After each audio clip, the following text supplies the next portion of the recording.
में दीप नारायण जी हैं और ये उन्होंने प्रमाणित करके दिखाया है जन जन सेवा करते हुए। और आने वाले 2022 में अगर उत्तर प्रदेश में सरकार बनेगी तो कहीं ना कहीं आप लोगों के आशीर्वाद से और आप लोगों के सहयोग से समाजवादी पार्टी मजबूत होगी, क्योंकि मुरैना सीमावर्ती क्षेत्र है और आदरणीय दीप नारायण जी कहीं ना कहीं मंत्री बनेंगे और बड़ा दायित्व लेंगे और मध्य प्रदेश और उत्तर प्रदेश को कहीं ना कहीं मजबूती करते हुए दिल्ली तक हमारे माननीय अखिलेश यादव जी की आवाज और समाजवादी पार्टी की आवाज पहुंचाने का काम करेंगे। तो मैं आमंत्रित करना चाहूंगा आदरणीय श्री दीप नारायण जी को कि वो आए और अपने संबोधन में।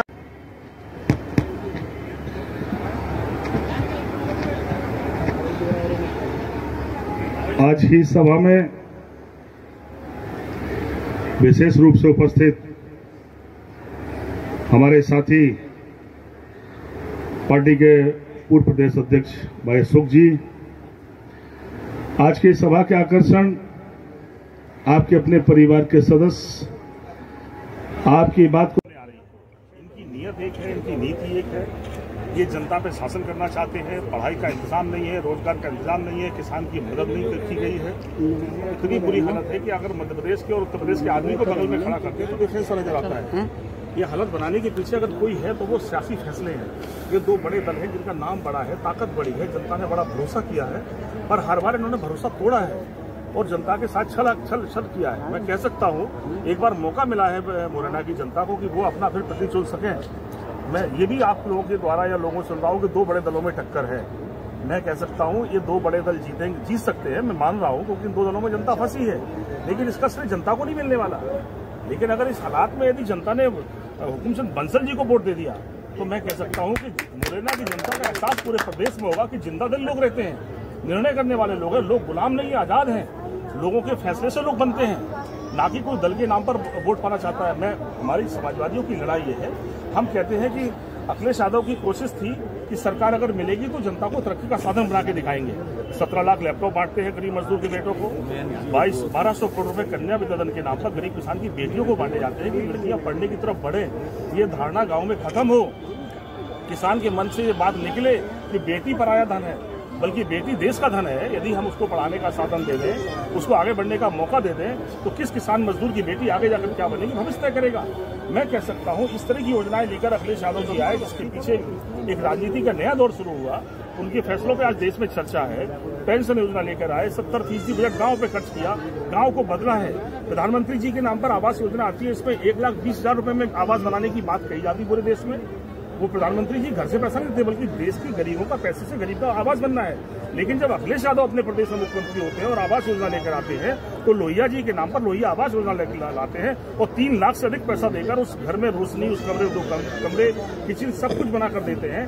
मैं कह सकता हूं कि जिस घर में प्रधानमंत्री जी के नाम पर आवास योजना पे आवास बनता है, यदि किसी व्यक्ति को, उनके मिनिस्टर को एक दिन की लिटा दो तो हो सकता सुबह तक उसकी जान चली जाए।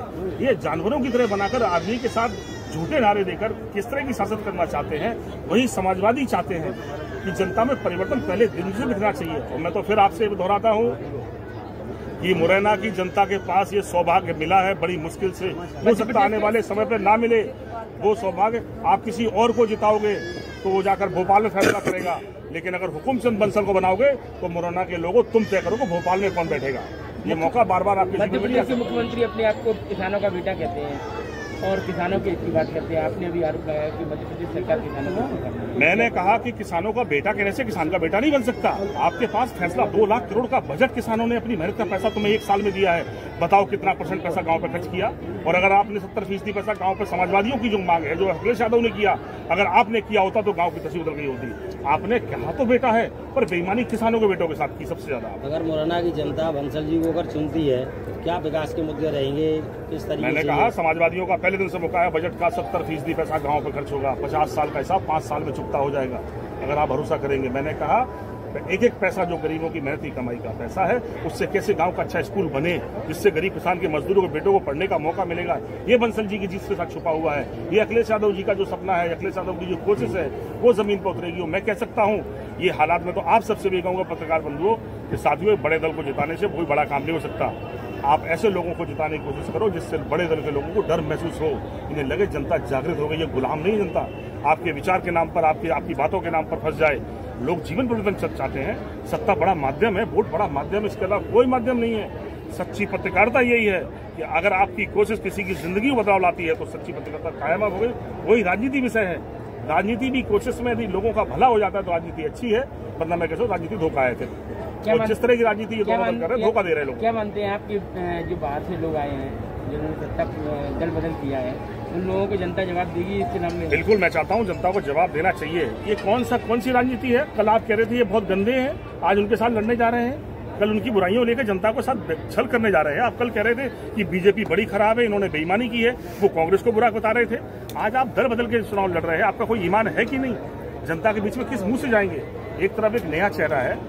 मैं कह सकता हूं कि अगर जनता का समर्थन जुट गया, लोगों ने जिंदा दिली मुरैना क्रांतिकारियों की भूमि रही है और क्रांतिकारी का स्वभाव को लोग समझ नहीं पाते, तो मौके पता लगेगा। मैं कह सकता हूं क्रांति का मौका आप करने का है। ये बड़ी गुलामी तोड़ो, नए आदमी को वोट दो, अपना आदमी बनाओ और जनता के मन से, लोगों के मन से भ्रम हटाओ कि हम गुलाम हैं, हम आजाद हैं। जिसको चाहेंगे उसको बना देंगे, जिसको चाहे उसको मिटा देंगे।